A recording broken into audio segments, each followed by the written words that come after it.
Welcome back to the Team to Beat Miami Heat podcast. My name is Amir. Before I get started on today's episode, just want to thank everybody for following the podcast on Spotify.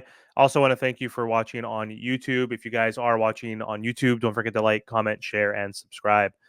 So it's time to pod, y'all.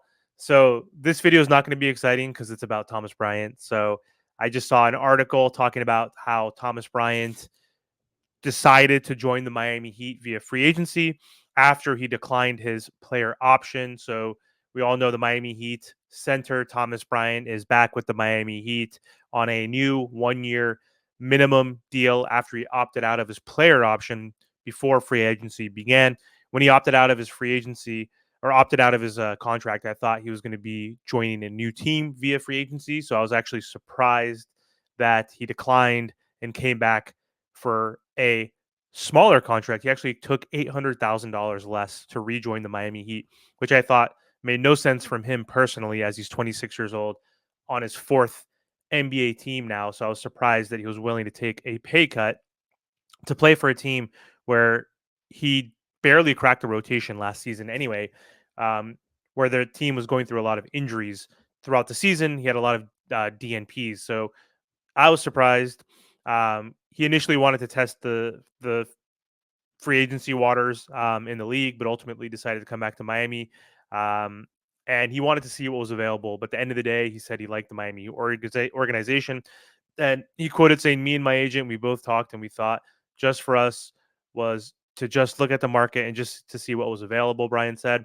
And for us, it was never about any misfortune or anything like that. I love the Miami Heat personally. I love the way that their culture is, the coaching staff, and the guys that they have around each other.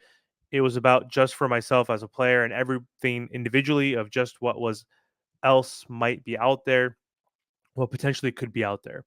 So yeah, Thomas Bryant is going to join a Miami Heat roster that is filled with centers now at this point. So we have Bam Adebayo and we have Khalil Ware. Kevin Love essentially was playing as a backup center to Bam Adebayo last year in front of both Thomas Bryant and Orlando Robinson. And we know that Orlando Robinson was waived last week. So the Miami Heat do seem to have more bigs this upcoming season with their front court of the players I mentioned, but we also have Nikola Jovic as well in that front court. So I'm surprised again. I don't understand why the Miami Heat brought him back again. I don't know if that means they don't have faith in Khalil Ware to start the season in Miami. He might be playing more so in the G League to get some time and experience and reps there. So I assume if you have Thomas Bryant re-signed, is he going to be the backup center behind Bam Adebayo? Assuming that Kevin Love is going to be backing up Nikola Jovic at the four, because Kevin Love is a four. He's not a center. He's 6'8". He's always played power forward. Out of necessity, he backed up Bam Adebayo. So does this mean in terms of the depth chart, it goes Bam Adebayo, Thomas Bryant, then Khalil Ware? It could be.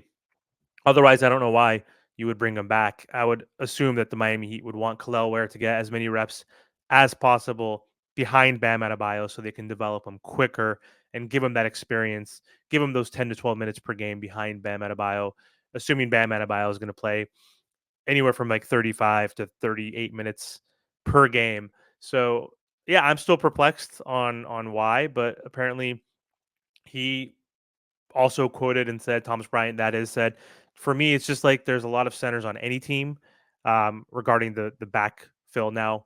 It's all about finding your way, your niche, and everything on what the team needs from you. Brian said, for me personally, I got great feedback from the guys in Miami and just knowing that there are the other guys out there. Of course, everybody's out there competing. But for me, it's just seeing the guys are there and seeing what this organization brings to the table and everything. I just feel like I fit the mold that the Miami Heat fit and produce out there. So I feel like coming back to Miami was probably one of the better decisions that I made. So Thomas Bryant, still 26, can improve vastly on the defensive end. He is a big body. He does have energy. Like he did bring passion off the bench when he was in the lineup, especially at the end of the year when Kevin Love was injured. He came in and played. Wasn't horrible, but he's a veteran minimum guy. Like he's a big body out there. Like just come in, get some rebounds, try to play some defense. Um, don't shoot as many threes as you did last year, even though he only took like one or two a game. but still, I think that's too many for Thomas Bryant. Just stick to your role, um, and just play whenever your number is called upon, which is hopefully minimally next season. So anyway, that's all I have for today's video. Thanks for watching.